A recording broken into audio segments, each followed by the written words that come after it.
प्यारे बच्चों, आज हम लोग भूगोल का पहला पार्ट पढ़ेंगे जिसका नाम है संसाधन एवं विकास। यानी क्लास 10th बोर्ड एग्जाम के लिए ये बहुत ही इम्पोर्टेंट चैप्टर है।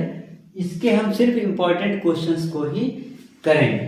ठीक, जैसे हमने सबसे पहले लिख रखा है संसाधन, यानी कि हम मुद्दे की बात करेंगे सिर्फ। इसमें हम पूरा चैप्टर कवर नहीं करेंगे, हम सिर्फ उन्हीं बातों को कवर करेंगे जो एग्जाम के लहजे से जरूरी है, जो एग्जाम में आना आवश्यक है। युग है कि एग्जाम में आते ही क्वेश्चन है। जैसे ये क्वेश्चन है मृदा अपरदन का और एक ये क्वेश्चन है मृदाओं के प्रकार का।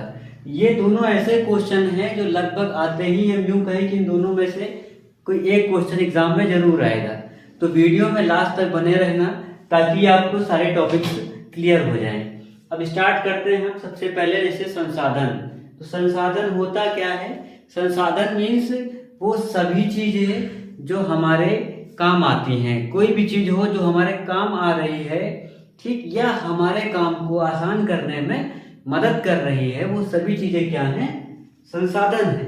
तो इनको लिखने के लिए अगर आप सरल भाषा में लिखें तो क्या करें? काम को क्या करें? काम आसान करें, ठीक, या फिर क्या हो? काम आए। यानी कि दुनिया की कोई भी ऐसी चीज जो हमारे काम आ रही है या तो हमारे काम को आसान कर रही है, वो सभी चीजें क्या हैं? संसाधन है। तो उदाहरण के लिए जैसे हम बात कर रहे हैं, तो उदाहरण के लिए ये मार्कर भी क्या है कि संसाधन है, ये हमारे काम आ रहा है। ठीक है, जैसे हम जमीन पे चल रहे हैं तो ये मिट्टी भी क्या है? संसाधन है, ये काम आ रही है हमारे, ताकि हम इस पर रुके हैं, घर बना इस पर रहे हैं। ठीक, अगला इसी श्रेणी में हमने क्या कहा? काम को आसान करे या तो हमारे काम आ जाए। ठीक, अब काम आ जाए में से अब और भी लोग हैं, कौन कौन किस काम आएगा उसके हिसाब से बात करेंगे। जैसे सबसे पहले है जैव। जैव मतलब जीवित, यानी वो चीजें जिनके अंदर जान हो और हमारे काम भी आ जाए। ठीक, तो ऐसी चीजों को हम क्या कहेंगे? जैव संसाधन।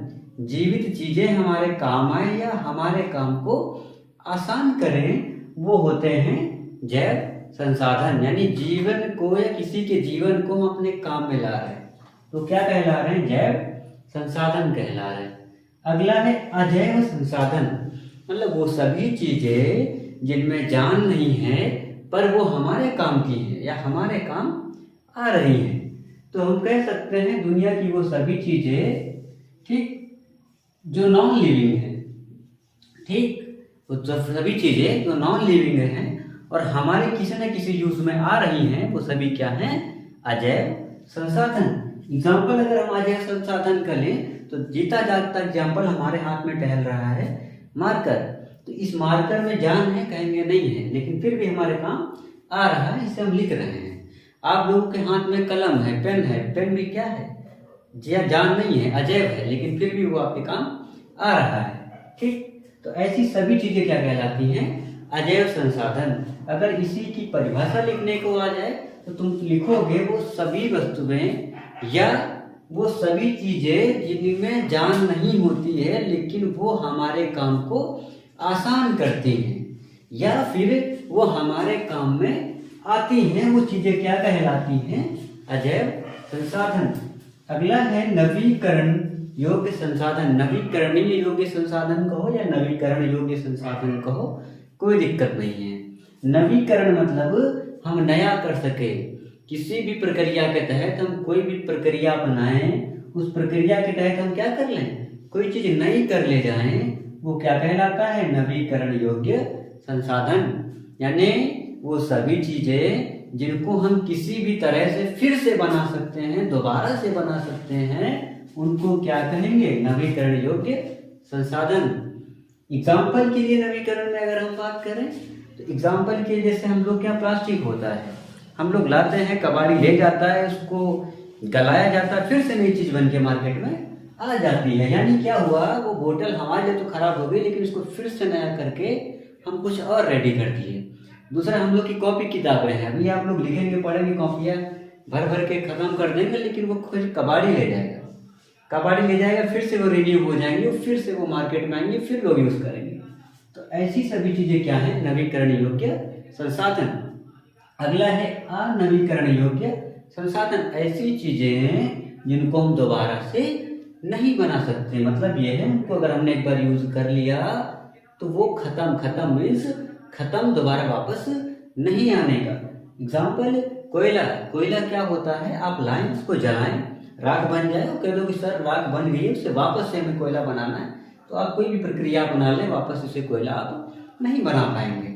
ठीक जैसे लकड़ी है, आप जला दिए राख बन गई, अब वापस से लकड़ी बनाना चाहें तो नहीं बनेगी। मतलब वापस उसको वही हम अगर नहीं बना पा रहे हैं तो वो कहलाता है अनवीकरण योग्य संसाधन। अगला है प्राकृतिक संसाधन। प्राकृतिक मतलब नेचुरल।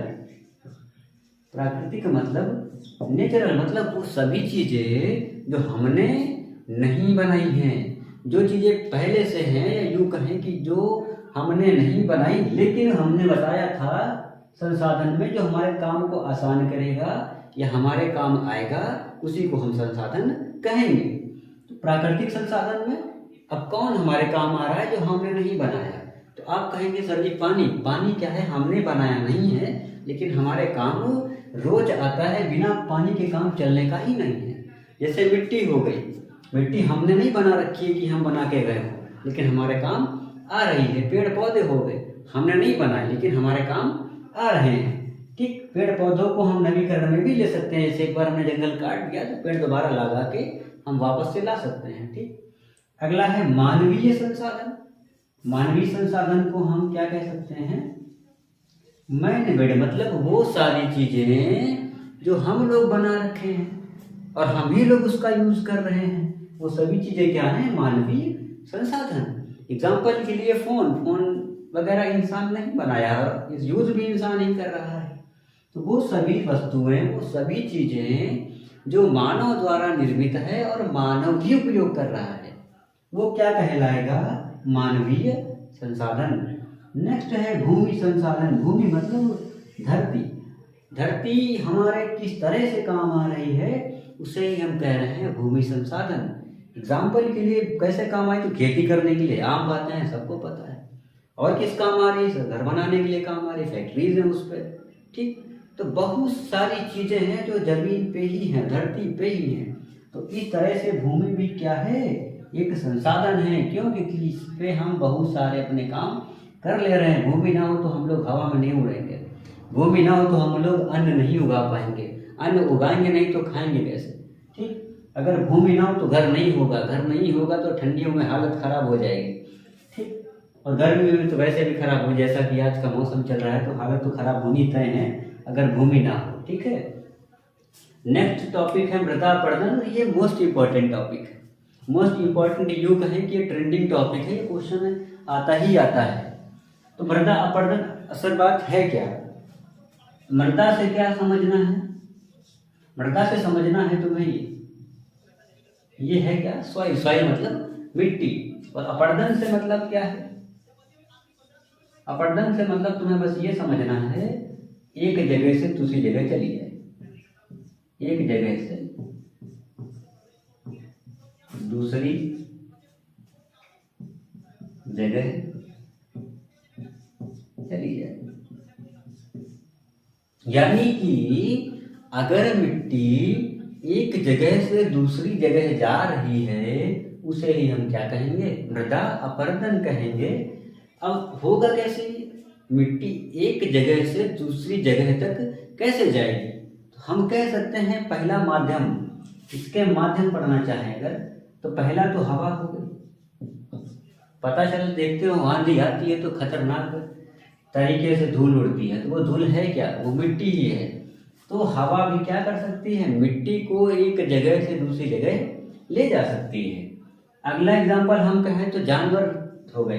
अब कहेंगे सर जानवर कैसे ले जाएंगे, वो बांध के तो ले नहीं जाएंगे। तो जानवर क्या होता है, जानवर जब चलते हैं तो उनके साथ में पैरों में भी मिट्टी चिपक जाती है और कहीं ना कहीं आगे जाके वो ट्रांसफर हो जाती है। हम ही लोग का एग्जाम्पल ले लो, हम लोग घर पे रहते हैं, रोज झाड़ू लगाते हैं लेकिन मिट्टी खत्म नहीं होती है। आप रोज लगाएंगे, रोज आपको मिट्टी मिलेगी। क्यों, क्योंकि आप बाहर जा रहे हैं और साथ में पैर में चिपका के ला रहे हैं। तो कुल मिला के हुआ क्या, जो मिट्टी कहीं और जगह पे थी तुम उसको अपने स्लीपर में, अपने चप्पल में चिपका के ले आए और कहाँ डाल दिए, अपने रूम में डाल दिए, उसमें झाड़ू लगा के बाहर कर दिए। ठीक, तो ये भी क्या हुआ, एक माध्यम हुआ मिट्टी एक जगह से दूसरी जगह जाने का। एक माध्यम हो गया, जो तीसरा माध्यम देख लो, तीसरा माध्यम देख लो पानी। कहेंगे सर पानी कैसे, तो पानी जैसे मान लो एक तरीके से बारिश का सीजन, एक नंबर का एग्जाम्पल है। बारिश का सीजन होता है तो देखते हो कच्चे रास्ता है, अगर आपने देखे हो तो कच्चे रास्ते में होता क्या है, पानी जब बहता है तो अपने साथ में मिट्टी को भी लेके जाता है। तो क्या हुआ, पानी ने मिट्टी को बहा के इधर का उधर कर दिया। ठीक, यानी कि जब पानी के सहारे मिट्टी एक जगह से दूसरी जगह चली जा रही है, वो भी क्या है, मृदा अपरदन है। तो मृदा अपरदन इतने सारे तरीके हैं, नदी भी बहा सकती है ना, यानी पानी तो नदियों में ही होता है ना, तो कुल मिला के पानी के द्वारा भी मिट्टी एक जगह से दूसरी जगह जा सकती है, जानवरों के द्वारा भी जा सकती है, और हवा के द्वारा तो जा ही सकती है। इस तरह के कई एग्जाम्पल हैं। अब इतना तो समझ में आ गया कि मृदा अपरदन होता क्या है, होता कैसे कैसे है। ठीक, हमने 3 बातें बताई इसमें। अब इसी में क्वेश्चन आ जाता है मृदा अपरदन को रोकने के उपाय, यानी कि अगर मिट्टी है, अगर वो एक जगह से दूसरी जगह जा रही है तो उसको हम कैसे रोकें, क्या करें कि वो एक जगह से दूसरी जगह ना जाए। इसमें एक एग्जाम्पल और लिख लो, डेली लाइफ का, ऐसे होता है खनन। होता क्या है, मिट्टी देखते हैं आप लोग, रोड्स बन रही हैं तो उसको ऊंचा करने के चक्कर में मिट्टी डालनी पड़ती है, अब मिट्टी कहीं से तो लानी पड़ेगी, तो वही प्रक्रिया का है खनन।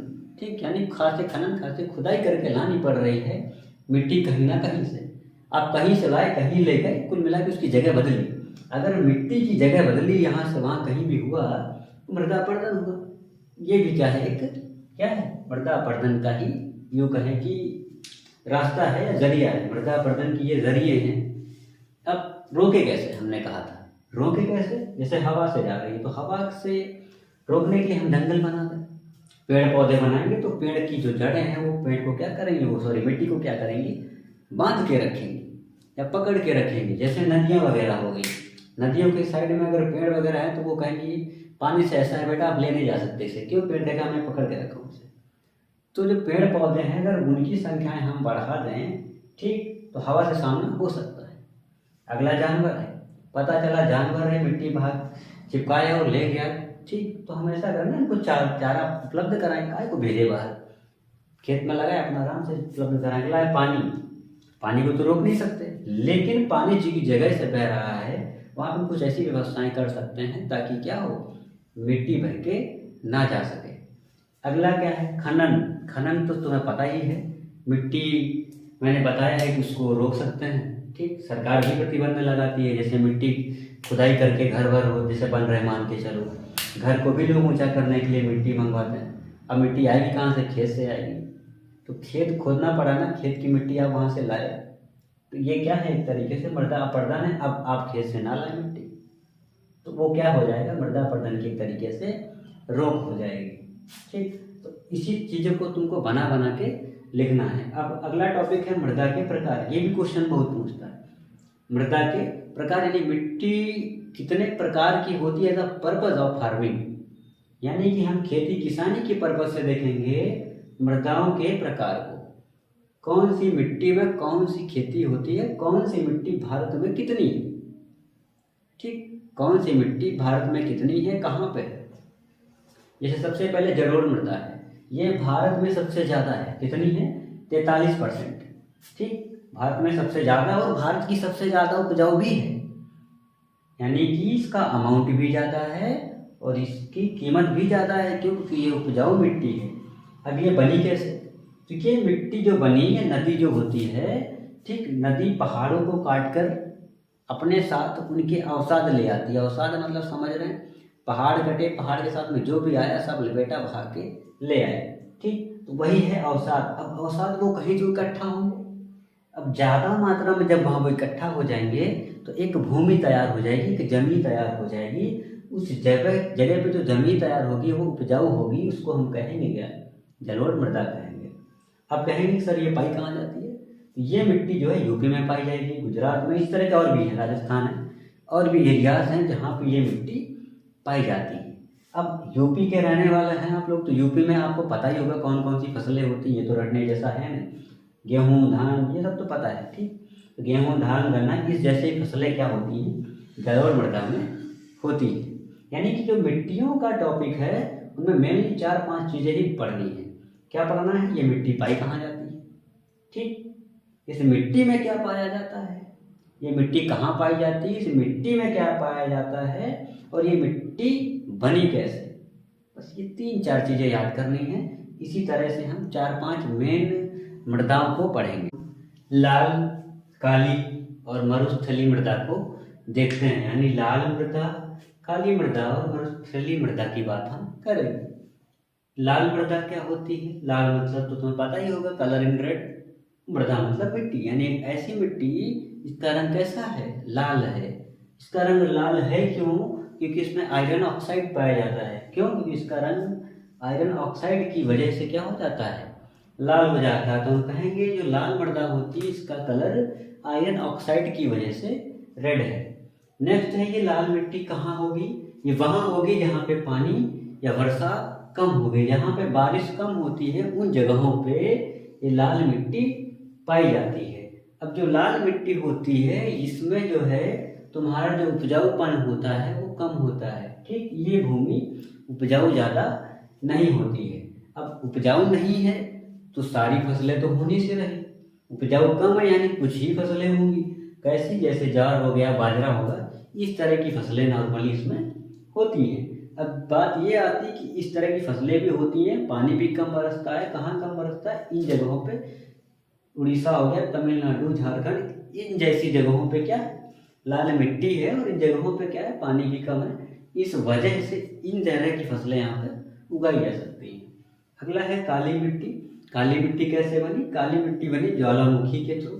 ज्वालामुखी होती है, विस्फोट होता है, उसके बाद उसके द्वारा जो लावा निकलता है वो ठंडा होता है। फिर वो ठंडा होकर जो सॉइल फॉर्म करता है या सॉइल बनाता है उसको हम कहते हैं ब्लैक सॉइल। ठीक, उस मिट्टी को क्या कहा जाएगा? काली मिट्टी। अब बात ये आती है, तुम्हें तो पता चल गया काली मिट्टी है क्या? लावा के द्वारा बनाई गई मिट्टी या लावा के ठंडे हो जाने के बाद से जो मिट्टी बनी वो काली मिट्टी। तो अब काली मिट्टी में उगाएंगे क्या हम? नॉर्मली हम कपास उगाएंगे सबसे बेहतर तरीके से, यही हो सकता है काली मिट्टी में। अब बात आती है मिट्टी पाई कहाँ जाएगी? महाराष्ट्र, मध्य प्रदेश, गुजरात, यानी इन जगहों पे कौन सी मिट्टी? काली मिट्टी पाई जाती है। काली मिट्टी महाराष्ट्र, मध्य प्रदेश, गुजरात जैसी जगहों पे मिलती है। अगला है मरुस्थलीय मृदा या शुष्क मृदा। मरुस्थलीय मतलब रेगिस्तानी मिट्टी। ठीक, मरुस्थलीय मतलब रेगिस्तानी। रेगिस्तान अपने यहाँ कहाँ है? राजस्थान में है। कुछ कुछ छोटे छोटे एरियाज और भी हैं, गुजरात के जैसे कच्छ हो गया, ठीक, दक्षिण हरियाणा हो गया, दक्षिण पंजाब हो गया। तो इन जगहों पे भी क्या है? रेगिस्तानी या मरुस्थलीय मिट्टी है, यानी इन जगहों पे भी पानी की कमी है। जहाँ पानी कम है, बारिश कम है, वो सब मिट्टियाँ कौन सी है? मरुस्थलीय। इसका रंग क्या होता है? लाल या तो भूरा। आपको भी पता है कि जो मरुस्थलीय मिट्टी होती है या जो बलुई मिट्टी होती है उसमें क्या है? रंग या तो भूरा मिलेगा या तो लाल मिलेगा।